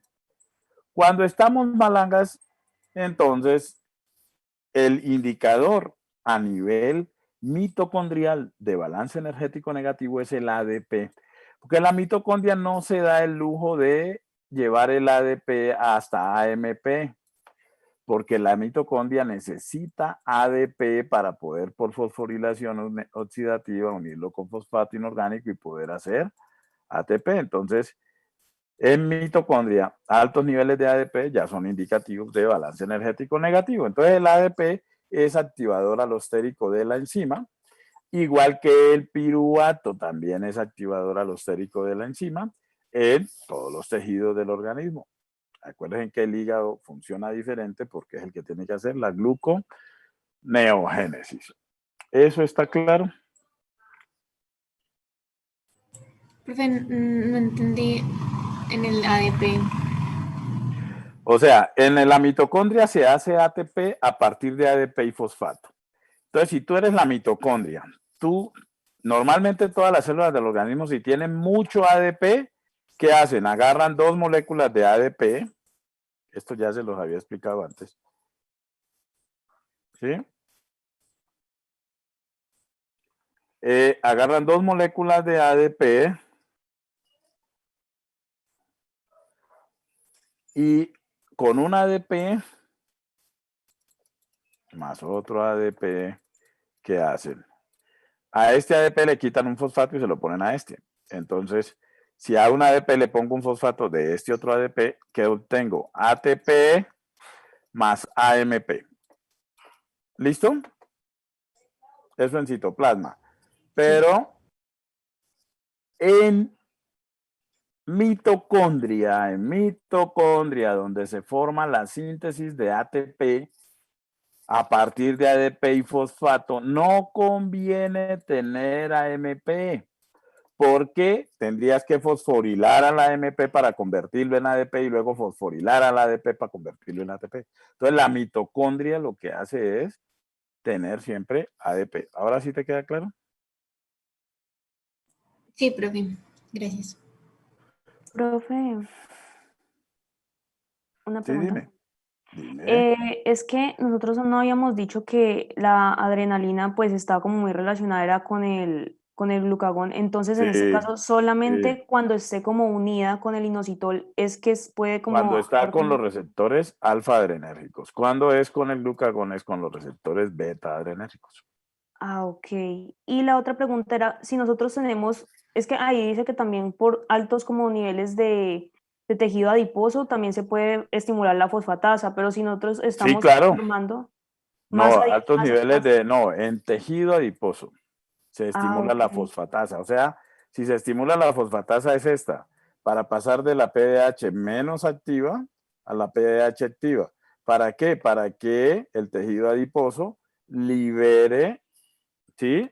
Para que el tejido adiposo también entonces haga acetil-CoA y pueda hacer ácidos grasos. El principal sitio de síntesis de ácidos grasos es el hígado, pero no quiere decir que sea el único. En tejido adiposo también se sintetizan ácidos grasos, en mucha menor cantidad que en el hígado. ¿Estamos? Pero también se sintetizan. Ah, vale. ¿Cuándo va a hacer eso que se active tanto al hígado como al tejido adiposo para que hagan grasa? Cuando los niveles de glucosa están altos, porque ¿quién es que estimula eso? La insulina. Acuérdate que la insulina sale solamente cuando los niveles de glucosa están altos. ¿Te queda claro o no? Sí, profe, gracias. Vale. Profe, Dime. Dime, te escucho. es que no entendí muy bien lo del, dijiste ahorita que el músculo con calcio iba a activar la fosfatasa Sí, que es y cuando luego, el músculo, ¿por qué va a activar la fosfatasa? O sea, el segundo mensajero va a ser el calcio. Acuérdate que el músculo todo es con calcio, ¿sí? Y esto va a ser cuando, ¿qué? Esto va a ser en el músculo, va a ser por una orden de la adrenalina. El músculo sí tiene receptores alfa-adrenérgicos. ¿Y para qué se estimula? Pues para que se produzca acetil-CoA. Y si se produce acetil-CoA, entre al ciclo de Krebs. Y si entra al ciclo de Krebs, se utiliza ese acetil-CoA de forma catabólica. Y al utilizarlo de forma catabólica, produzca ATP. Porque el músculo, acuérdate que responde a algún susto, alguna situación que nos esté pasando. ok, entiendo, profe. Ahora Pero, sí o ya te sea, quedó claro. pues más o menos, O el sea, hígado, si pues tú tienes, te van a robar y entonces tú sí, vas a arrancar a correr, ¿sí? Entonces tú empiezas con glicólisis anaeróbica. Pero si el ladrón sigue atrás tuyo, tú empiezas a correr más rápido. Tienes que hacer el switch de glicólisis porque se te va acumulando piruvato y lactato. Entonces tienes que ahora hacer glicólisis aeróbica. Si haces glicólisis aeróbica, ¿qué quiere decir? Que el piruvato entre al músculo, a la mitocondria del músculo, y cuando entre a esa mitocondria del músculo, ese piruvato debe ser convertido a acetil-CoA. ¿Estamos? sí, Entonces ahí necesitas una piruvato de deshidrogenasa que activa o inactiva. que activa. Exactamente. Entonces, esa es la situación. ¿Ahora sí te queda claro? Sí, gracias, profe. Ok, perfecto. ¿Alguna otra pregunta hasta allí? ¿Está todo claro entonces? Bueno, entonces, resulta que hay personas que pueden nacer con defectos en esa fosfatasa, deficiencias o un mal funcionamiento de esa fosfatasa. Entonces, si no funciona la fosfatasa, miren lo que pasa. Lo que va a pasar es que no va a estar activa nunca la PDH en esas personas, siempre va a estar inactiva. Y entonces, si no hay PDH activa, entonces, ¿qué va a pasar? No hay acetil-CoA. Si no hay acetil-CoA, a partir de piruvato, entonces, ¿qué pasa con ese piruvato? Pues se acumula. Y si ese piruvato se acumula, se convierte entonces ¿en qué? En lactato. Y si se convierte en lactato, entonces, ¿qué va a pasar? Vamos a tener una acidosis láctica. Esa acidosis láctica, las consecuencias ya saben ustedes, hay disminución en el pH, pues lógicamente muchos tejidos van a dejar de funcionar bien y entonces, ¿qué va a pasar? El que más se ve afectado en esa situación es el sistema nervioso central. ¿Y por qué razón? Porque el sistema nervioso central no le gusta, no hace glicólisis anaeróbica, corazón tampoco, ¿sí? Porque, ¿cómo funciona el sistema nervioso central? Con proteínas. Y entonces un bajo pH en el sistema nervioso central me desnaturaliza las proteínas, eso no es bueno. Y en corazón, pues ni se diga. ¿Estamos claros? Entonces, eso es uno de los síndromes innatos del metabolismo que se ve. Para el miércoles, para el jueves les voy a poner unos artículos, ya les dije, sobre errores innatos del metabolismo. ¿Estamos o no hasta allí? ¿Las personas nacen así? Sí, claro, es un defecto genético. Ah, ok. Si no se detecta a tiempo, la persona muere. ¿Listo? Sí, profe. Bueno, entonces vamos a hablar ahora del control de ese ciclo de Krebs. ¿Listo? ¿Cómo controlamos ese ciclo de Krebs? Pues un primer punto de control, pues ya lo vimos aquí, que es el de la piruvato deshidrogenasa, que es lo que acabamos de ver. Se inhibe por balance energético positivo, o sea, cuando estamos bien energéticamente, pues no es necesario hacer ciclo de Krebs catabólico. Entonces, ¿cuáles son los indicadores de balance energético positivo? ATP, acetil-CoA y NADH. Y se activa por balance energético negativo, que van a ser ADP y piruvato. ¿Por qué ADP? Ya les dije que en mitocondria, el indicador de balance energético negativo es el ADP. En el ciclo, ya les había dicho que la enzima regulada más importante es la isocitrato deshidrogenasa, que es la que me convierte isocitrato en alfa-acetoglutarato, ¿sí o no? Entonces, esta isocitrato deshidrogenasa también va a ser inhibida alostéricamente por ATP y NADH, que son indicativos de balance energético positivo, y va a ser activada por ADP, que es indicativo en mitocondria de balance energético negativo. Y el otro punto de control es la melliza. ¿Cuál era la melliza? La alfa-acetoglutarato deshidrogenasa. Igual, sí, la alfa-acetoglutarato deshidrogenasa, que se inhibe por ATP, por succinil-CoA o NADH, son indicativos de balance energético positivo y se inhibe, no aparece aquí, pero también por ADP. ¿Ok? Entonces esos son los puntos de control en el ciclo. 2 en el Profe, ciclo y 1, muy importante, fuera del ciclo y que es diferencial dependiendo del órgano. ¿Estamos?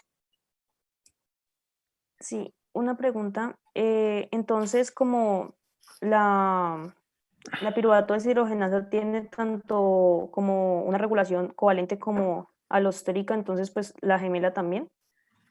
No. La gemela no, en este caso, porque la gemela está dentro del ciclo. Entonces esa solamente sería alostérica, ¿cierto? Alostérica, sí. Ah, listo, gracias. Vale. Ahora, el ciclo dijimos que era una ruta anfibólica, ¿sí o no? ¿Cuántas rutas anfibólicas hemos visto?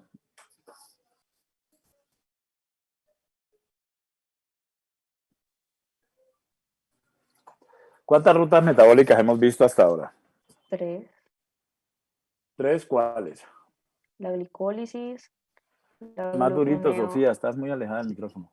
perdón, la glicólisis, la gluconeogénesis y pues el ciclo de Krebs. Exacto. ¿Y de esas cuáles han sido anfibólicas, Sofía? Todas, ¿no? ¿Qué es anfibólica, Sofía?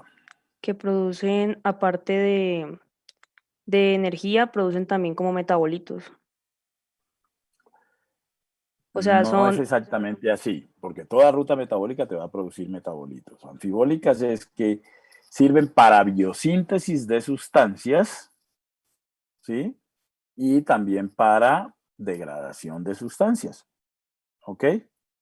Entonces, desde ese concepto de las 3 que me has dicho, ¿cuáles son anfibólicas?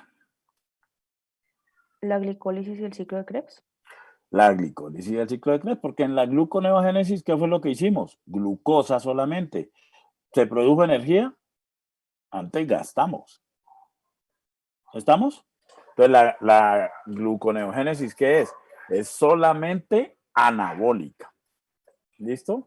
El ciclo de Krebs, entonces, tiene el componente catabólico, que es el que acabamos de ver, que el acetil-CoA se une con el oxalacetato, pasan a citrato, citrato a isocitrato, isocitrato a alfa-cetoglutarato, alfa-cetoglutarato a succinil-CoA, succinil-CoA a succinato, succinato a fumarato, fumarato a malato, malato a oxalacetato. Ese es el ciclo desde el punto de vista catabólico. Como resultado del ciclo en azul, que obtuvimos energía en forma de electrones que van en forma, se van en el FADH2 y en el NADH y el GTP.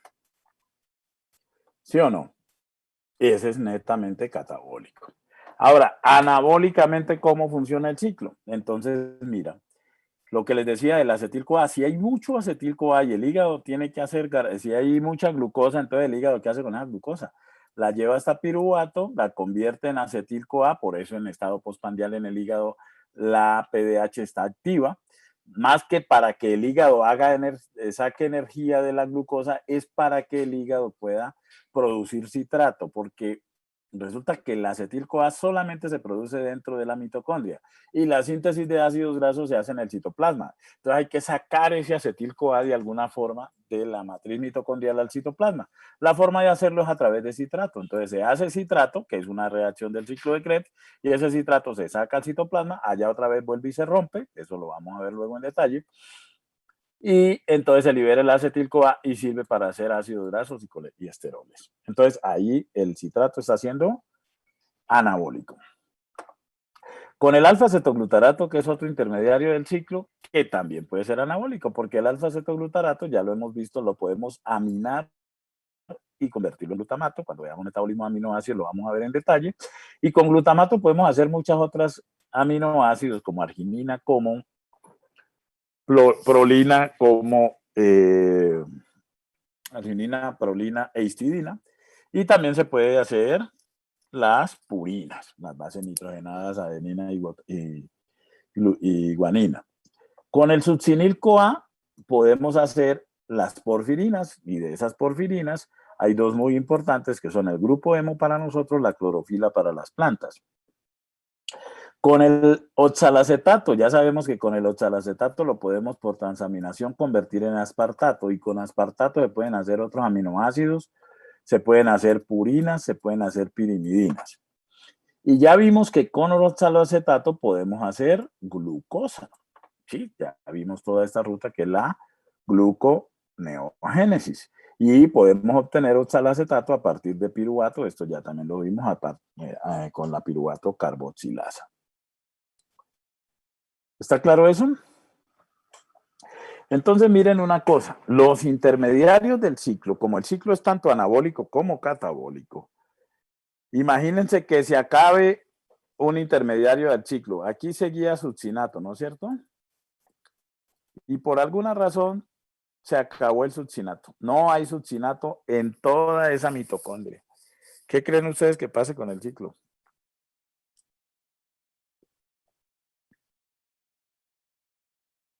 ¿Se detiene? Claro, se detendría. Con cualquiera de los intermediarios que se acabe, se detiene el ciclo. Entonces, la célula no se puede dar el lujo de que eso pueda suceder. Entonces, ese ciclo debe ser los intermediarios del ciclo generados, o sea, vueltos a su concentración inicial, ¿sí? Entonces, la principal reacción para regenerar los componentes del ciclo es la reacción que ya conocemos de la piruvato carboxilasa, porque la piruvato carboxilasa puede convertir el piruvato que viene de glucosa o de aminoácidos, este piruvato también puede venir de aminoácidos como la alanina, por ejemplo, lo puede convertir en la mitocondria en oxalacetato. Y si hay oxalacetato y hay piruvato, pues hay acetil-CoA, entonces se hace citrato y citrato sigue a isocitrato, isocitrato alfa. Entonces de esa manera se van rellenando los intermediarios del ciclo que hagan falta. Entonces esa es una de las reacciones. Otra de las reacciones es que podemos hacer alfa-cetoglutarato a partir de glutamato. Y entonces, lógicamente, si aumentamos la concentración de alfa-cetoglutarato, pues aumentamos la concentración de todos los intermediarios del ciclo. Podemos hacer también succinil-CoA, y esto lo podemos hacer por acá a partir de una vaina que llama malonil-CoA, que vamos a hablar luego cuando veamos degradación de ácidos grasos, ¿sí? O podemos, bueno, hacer el acetato también a partir de aminoácidos como el aspartato. Entonces, a esas reacciones que nos permiten regenerar componentes del ciclo son las que llamamos reacciones anapleróticas, ¿sí? Que permiten regenerar los componentes del ciclo y eso permite que el ciclo siempre funcione. Y lo que variamos cuando lo regulamos es la velocidad a la cual se mueve el ciclo. ¿Estamos hasta allí, sí o no?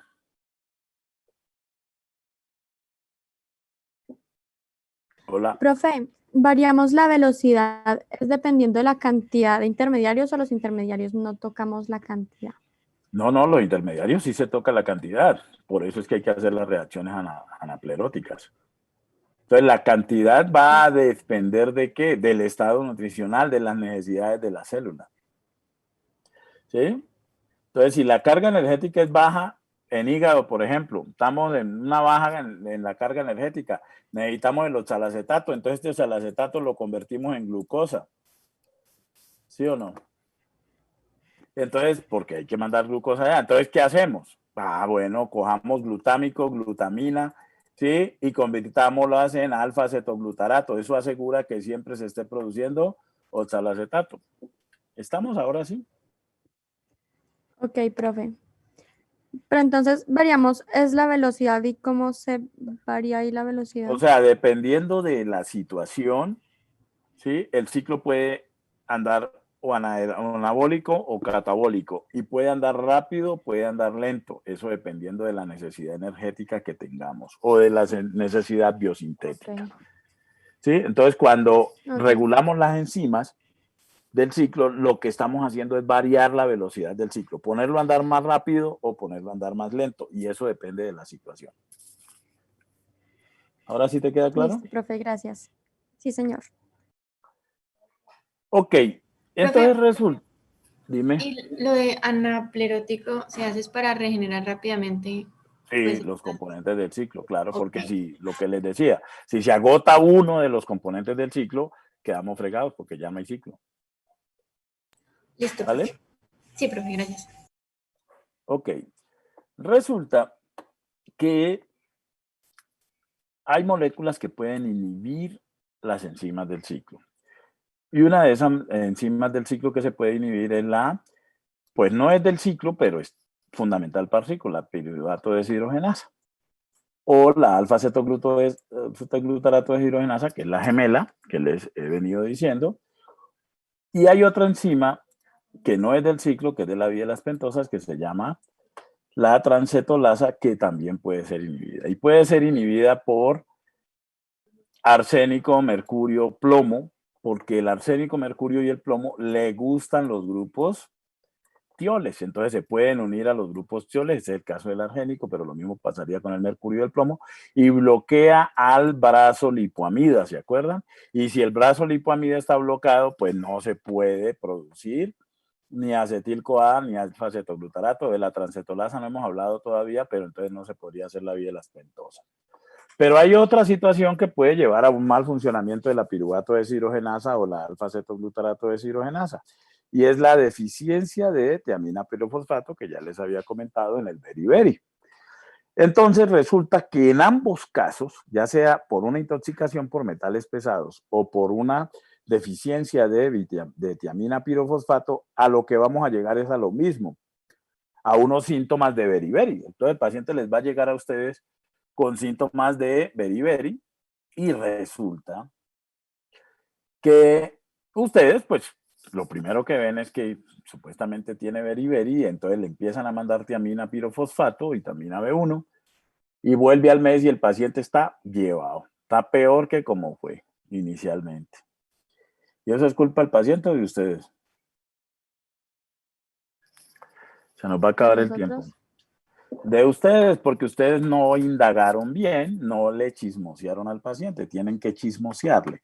Entonces, por más que sea un beriberi, así, de libro, pregunten al paciente una cosa muy sencilla, ¿usted en qué trabaja? Entonces el señor les dice, no, es que yo por problemas de la pandemia me fui por allá a Pico el Oro a sacar oro. Para sacar oro se utiliza mercurio. Y el mercurio, pues lo más seguro es que ese señor está contaminado con mercurio, y lo que ocurrió fue por más que ustedes le den tiamina pirofosfato, no lo van a sacar de ese beriberi, porque es un beriberi, sí, pero porque está contaminado con mercurio, y aquí la terapia es otra, terapia de reemplazo con calcio y toda esta cosa. ¿Sí? Y la razón por la que está aquí esta escena de Alicia en el País de las Maravillas es porque estos sombreros de copa, los que utilizan los magos, para mantenerlos así les echaban mercurio. Entonces imagínense, cuando se utilizaban estos sombreros con los calores, ese mercurio empezaba a entrar por la piel, ¿sí? Porque se sudaba, y entonces estas personas, fue muy común pues el beriberi en esas épocas. Pues lógicamente ya no lo utilizaban. ¿Listo? Entonces, el problema de esto es que terminan afectándose el sistema nervioso central. ¿Por qué razón? Porque el sistema nervioso central depende del metabolismo oxidativo. Y nos queda faltando hablarles del ciclo del glutamato, que es una sola diapositiva que no nos da el tiempo. Esto se las cuento en la próxima clase. El ciclo del glutamato, que es muy sencillo realmente. Ya con eso terminaríamos la parte del ciclo de Krebs. Entonces, para la próxima clase necesito que lean cadena de transporte de electrones y fosforilación oxidativa, que es lo que vamos a ver la próxima clase. Y para la próxima clase, entonces les voy a dejar unos articulitos para trabajar. ¿Listo? Dale, profe. Vale. Tengan buena noche entonces. Gracias, profe. Vale. Profe, ¿los artículos es para leerlos y hacer resumen o...? Sí, o sí, cómo? lo Ok, mismo de siempre. ok. ¿Y si son 3, es un resumen para cada uno o uno por los 3? Por tema, entonces van a ser 3 temas diferentes. Ok, profe, ¿Vale? gracias. Sí. Vale.